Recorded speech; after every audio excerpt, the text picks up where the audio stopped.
everybody. This is Dr. Stan Gross. Welcome to session 4. And as you can see from the intro, it's about eggs. Now, why would I concentrate on just eggs? Well, you can't beat them. They're about the most perfect food you can get. Eggs, we worry about what? Cholesterol? Listen. If you have a doctor that tells you you can eat enough eggs to raise your cholesterol, find yourself another doctor. It's just not true.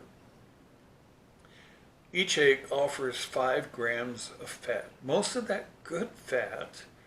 Now, here's another thing, right? What defines good fat versus bad? We used to say saturated fat contributed to heart problems, but we understand now, no, it doesn't. That's not true. Now, if you're going to eat gobs and gobs and gobs of saturated fat, yeah, it's not good for you. Eating too much of anything is not good for you.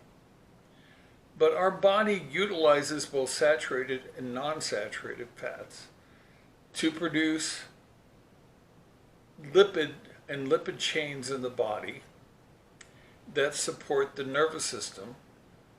It's fuel. It supports the brain. It supports the vascular system.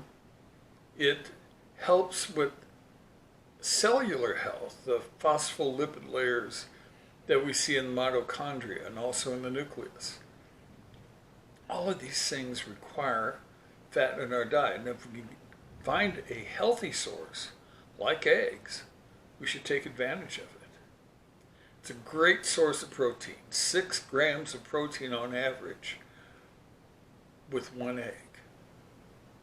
Now, depending on what your goals are, and we're going to talk about that in the coming session, and what your goals should be regarding how much protein, how much fat, how many carbs, that type of thing.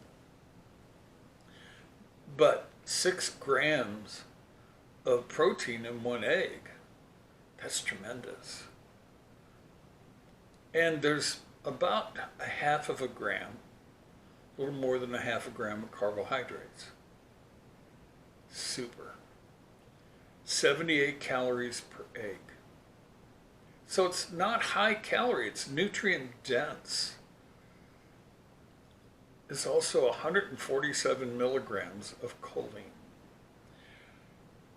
Not many foods provide choline, and we need it. We find in the research that choline is good for the cardiovascular system. It's good for the brain.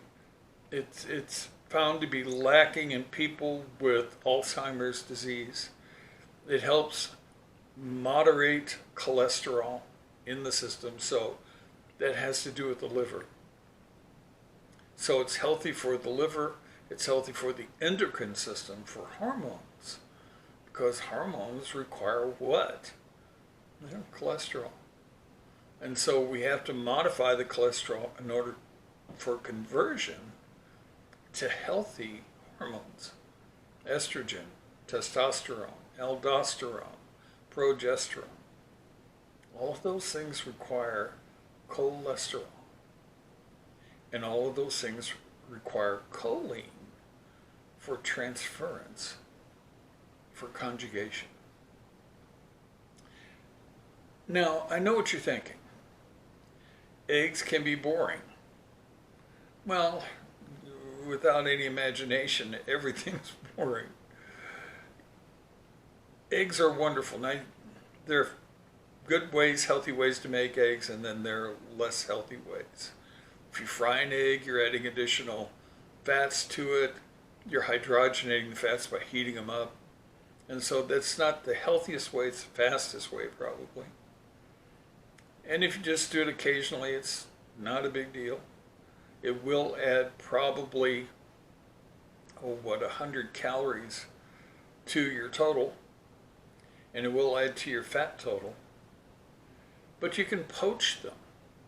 And that's real easy. Extremely easy. You can do it in a skillet. You can do it in a saucepan doing the swirling method, so you don't get all those loose bits. I don't care about the loose bits, they taste good too. You can scramble your eggs using just a touch of cream or milk, and that adds minimal calories to it because it's less than a quarter cup. And I'll demonstrate sometime in the future how that's done and done appropriately.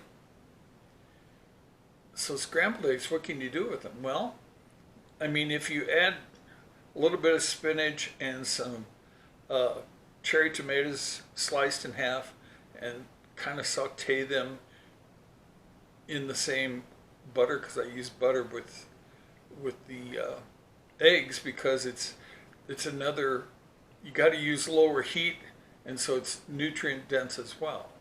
It's a healthy fat for you.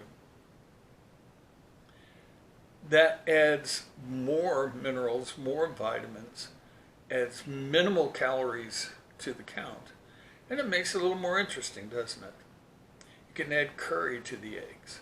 You can make Scotch eggs. They're delicious. Around 300 calories each. And their recipes available online. They recommend using pork sausage, but you can use turkey sausage or chicken sausage. It works just as good.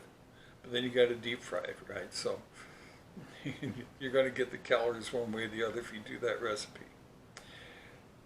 If you want to add to the choline levels, cruciferous vegetables as well as legumes offer choline for health. So if you make an omelet, for instance, and you add black beans and chopped tomatoes and, let's say, some cauliflower sauteed till softened, and just a little bit of salsa, and I add a little hot sauce to mine. Oh, it's delicious. It's heavenly.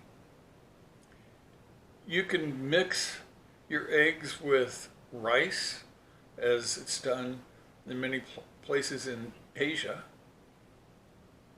and that's wonderful. That tastes really good. Adding chopped vegetables in with it. Fried rice has always got egg in it in the traditional recipe. Eggs can be extremely versatile. You can make a French omelet, a fluffy French omelet. You ever done that?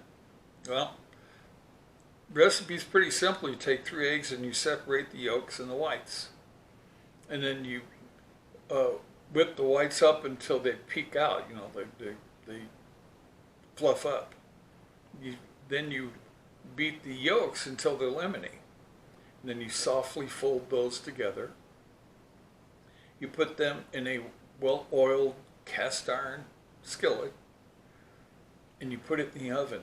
You heat it up until it forms a nice light brown crust over the top. And it's tall. It looks like it'll feed 6 people, but it's full of air. And I make like a cheese sauce to go over the top of it. Oh, it's so good. Again, we're talking an entire meal of less than 500 calories. If you did a meal, and I'm going to demonstrate this in one of the later demonstrations, that you can take eggs, a 3-egg omelet,